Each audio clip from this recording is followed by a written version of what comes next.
Así es, muchos niños no saben qué responder, simplemente digamos el papá se fue o la mamá se fue, ellos no saben por qué, entonces ellos que viene a su vida, viene una confusión, se sienten solos, muchas veces se sienten rechazados, lo decía César, muchos papás llevan a sus hijos a la escuela, al colegio y los tratan bien, les dan un beso al despedirse y él está mirando ese reflejo que está pasando a su alrededor y eso no está pasando con él. Él comienza a sentirse como una persona rara, yo como que soy raro, yo como que soy diferente a todos, ¿qué pasa conmigo? ¿Por qué ese niño sí tiene y por qué yo no? Muchas veces por eso viene el rechazo, por eso muchas veces viene la violencia, vienen los deseos de venganza.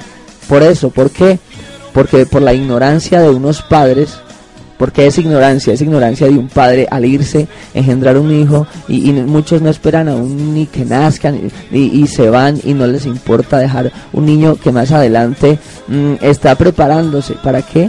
Muchos para ser delincuentes, muchos para no hacer cosas buenas porque no van a tener a un papá, no van a tener muchos a una mamá que va a estar a su lado, que les van a estar enseñando cómo se van a enfrentar a un mundo y a un mundo tan sagaz como el que estamos viviendo, un mundo tan peligroso como el que estamos viviendo. Por eso es importante, esta canción nos lo dice, vuelve a casa papá, por eso es importante, nosotros estamos hablando, estamos tratando, digámoslo así, de influenciar a los padres, a las madres, aquellos que se quieren divorciar, están diciendo me voy a separar porque ya no soporto a mi pareja, a mi esposa, no, esa no es la solución es buscar una ayuda y esa ayuda solamente la podemos encontrar a Dios para levantar. Hay algo que le dice la palabra, dice, y mis hijos serán enseñados por el Señor. Esa es una reflexión linda que el Señor nos puede dar.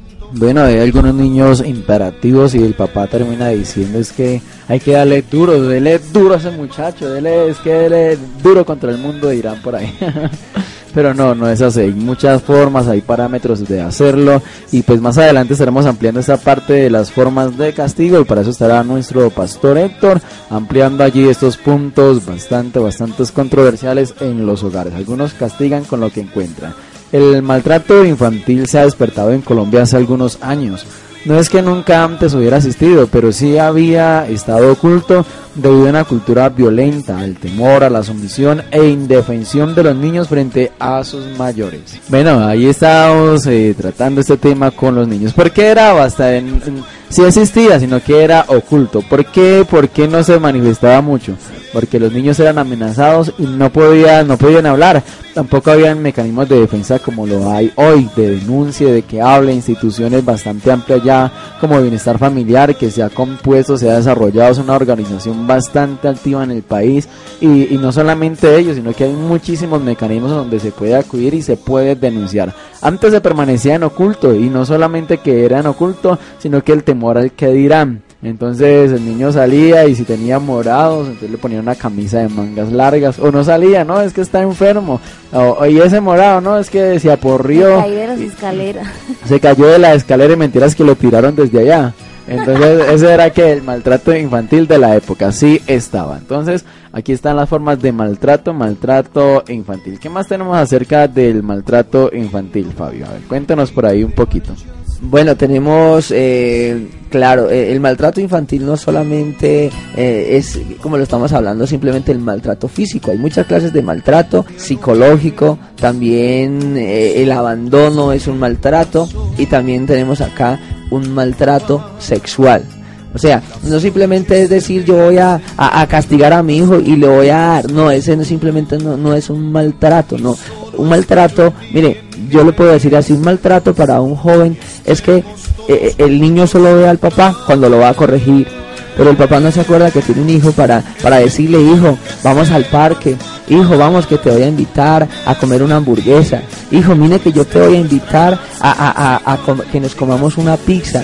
Pero los hijos solamente están viendo a los papás. Miren, muchos hijos cuando llega su papá de trabajar, ellos les da miedo y se les acaba la felicidad. No llegó mi papá, sino que llegó el ogro, llegó como el enemigo y el niño no tiene un amor por el papá, sino que tiene un miedo, tiene un rechazo, se le acabó como la alegría, ay, llegó mi papá. No debería ser así, no, qué rico cuando llegue el papá a la casa, el hijo salga a recibirlo con un abrazo, dale un beso al papá, papá, gracias, ya regresaste, pero en muchos hogares no está ocurriendo así. Llega el papá o muchas veces la mamá y el niño se porta ya de una manera diferente, de una manera callada, porque él no puede hablar, porque él no puede decir nada, porque hay un temor. No un temor reverente a un papá como uno lo debe tener, sino es un temor, es un miedo a que me va a castigar, a que me va a decir o que me va a hacer una cantidad de cosas. Bueno, dentro de estos maltratos está el maltrato psicológico. Es aquel que se genera por carencia, exceso, alteración o combinación de las anteriores, como cuáles el maltrato físico, el abandono y muchísimas otras más. Y se van extendiendo a lo largo de la vida, produciendo alteraciones en su desarrollo psicoafectivo, motor, del lenguaje, de socialización y de adaptación. Estas alteraciones se pueden presentar por la ausencia de los padres, por la sobreprotección o por la incapacidad del adulto para relacionarse con el niño, al no tomar en cuenta su ritmo de desarrollo individual. Lo podemos clasificar en leve, aquellas que son reparables en corto tiempo de tratamiento, una forma moderada que requiere una intervención prolongada al niño y a su familia, o grave, aquellas que no tienen retroceso y sus secuelas acompañan a la víctima toda la vida. Hay cosas que no se olvidan, hay cosas que se olvidan pero quedan allí las heridas, las cicatrices, y hay cosas que se pueden reparar a tiempo. Ejemplo, aquellos niños que de pronto pueden tener un defecto físico y a la hora del papá estar enojado, el tío, la persona que le cuida, este carezapo, vea tan feo usted que es, tras de feo, cansón y aburridor. Miren, no le ha pegado, no le ha puesto una mano encima, pero ya su parte psicológica la tiene que afectar, su autoestima la está bajando, se la está tirando al piso. ¿Qué otras palabras podríamos haber escuchado sobre esa forma, Fabián, de ese maltrato psicológico? Mire, un maltrato psicológico, está hablando el niño y el niño cometió un error y el papá le dice, usted no sirve para nada, ¿por qué no se queda callado? No la embarre. Entonces el niño se va a crear, yo no sirvo para nada, yo no tengo talento, y entonces va a venir una autoestima baja, va a venir un espíritu que lo va a dañar, que lo va a hacerse sentir inferior a todas las demás personas, porque ¿quién se lo sembró? Se lo sembró su papá o su mamá cuando le dijo, usted no sirve para nada, quédese callado, no hable. Entonces es un problema, no se debe hablar así, los hijos, se debe corregir y decirle, no lo haga de esta manera, pero usted es inteligente. Así es. Bueno, otro maltrato, a ver, hablemos de esta parte cuando la persona adulta no toma en cuenta el ritmo de vida de un niño, de la capacidad. Es decir, si van por la calle, los pasos del adulto serían de pronto más amplios y más grandes. Esto tan lento, apúrate. O de pronto yo he visto algunos en la calle, los he visto, que de pronto no le dicen apúrate, pero lo cuelgan del bracito, lo cuelgan como que si pudiera volar o tener. Miren, no le está haciendo nada más, lo está maltratando su ritmo de vida, su desarrollo individual.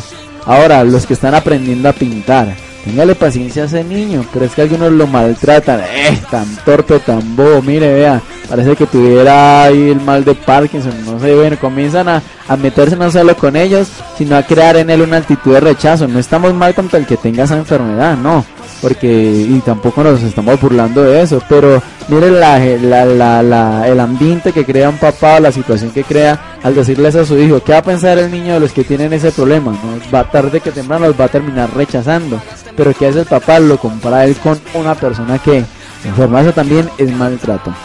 Se pueden corregir, con la ayuda de nuestro Dios se pueden cambiar. Hay un versículo por allí que se le habla a los padres en Colosenses. La Biblia nos da un consejo para los papás acerca de esto. ¿Por qué? Porque el maltrato no es solamente ahí de juguete, de correa, de vara. Más tarde miraremos eso.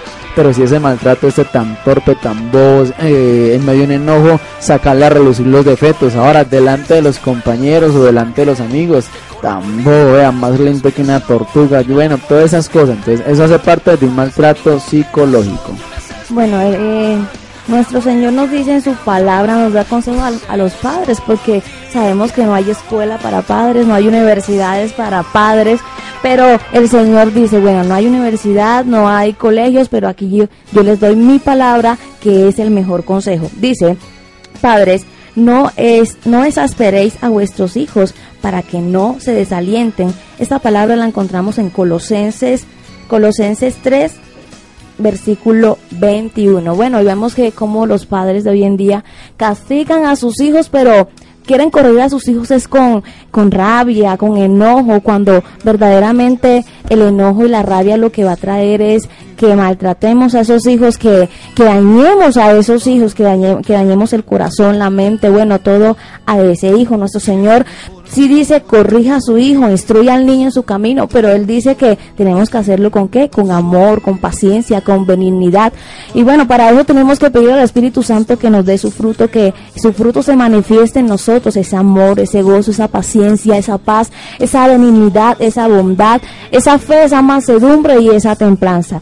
Verdaderamente, padres, hoy Dios les habla y le dice, bueno, si yo quiero que tú corrijas a tu hijo, quiero que él sea parte de una sociedad sana, que sea parte de la solución, pero como lo estás castigando, así maltratándolo, diciéndole no sirves para nada, diciéndole no, es que usted no puede, es que usted no va a hacer nada en la vida, es que vea cómo usted es que vea, y siempre verdaderamente, como dice César, le sacan los defectos, mire usted esto, usted aquello, usted no sirve, vea usted cómo hace esto, usted no sirve para nada, no puede, y eso genera un impacto psicológico en el niño. ¿Y qué es el impacto psicológico? Son las situaciones de maltrato que revelan una gravedad a la persona. Se levanta con un no, yo no puedo hacer nada, yo no puedo estudiar porque no puedo, y lo único que escucha el niño en su casa es usted no puede, usted no lo puede hacer, usted nada sabe, usted es un bruto, usted es un tonto. Y verdaderamente, padres, esa no es la forma de corregir a nuestros hijos. Nuestro Dios nos enseña y nos dice no exasperecéis a vuestros hijos para que no se desalienten, para que esos niños cuando crezcan se enfrentan a alguien, dicen no, yo no puedo hacerlo, no, que haga esto, no lo puedo hacer, no soy capaz, soy incapaz de hacerlo. No, verdaderamente vamos a cambiar, y aquí está el Señor para enseñarnos. Así es, no exasperéis a vuestros hijos. También ahí está en la carta a los Efesios, los que tienen ahí su Biblia, Nácar Columna, Dios habla hoy. Pueden buscar en el libro de los Efesios en el capítulo 6, versículo 4. Dentro del maltrato infantil también hay uno que es la negligencia o el descuido. Eso es un tema bastante controversial aquí en Impacto Juvenil con todos ustedes. Así que recuerde, querido padre de familia, súbale volumen a su receptor, invite amigos, a personas familiares a escuchar este programa todos los sábados a partir de las 4 de la tarde. En Efesios 6, versículo 4 dice, y vosotros padres, no provoquéis a ira a vuestros hijos, sino criadlos en disciplina y amonestación del Señor. Vosotros padres, no provoquéis a ira a vuestros hijos, sino criadlos en disciplina y amonestación del Señor. A ver, ¿cómo así que no provoquéis a ira a vuestros hijos? Algunos que, como estamos hablando, tienden a burlarse de sus defectos, que terminan es provocando a ira a ese muchacho, a enojarse, y ya el día que de pronto se burla del papá, vea, tan lento, si ve, esté más lento y usted me dice lento, entonces ya termina que una situación de golpes, una situación de castigos, cuando de pronto puede haber sido una charla. Ahora, hay edades para charlar, hay niños que no van a entender que una charla, usted le dice es un sapo y él dice, se cree un sapo, no va a entender que entonces todo tiene su debido tiempo y todo conversado. Lo mejor es respetarnos. Entonces no exasperéis a ira a vuestros hijos. Por ejemplo, el que de pronto llora y papi, yo quiero buñuelo. Entonces de pronto el papá, ¿quiere buñuelo? Sí, quiéralo mucho.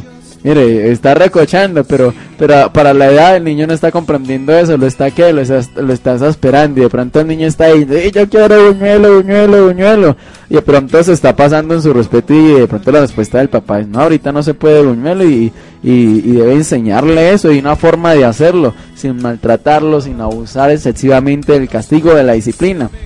Pero ¿cómo se diría?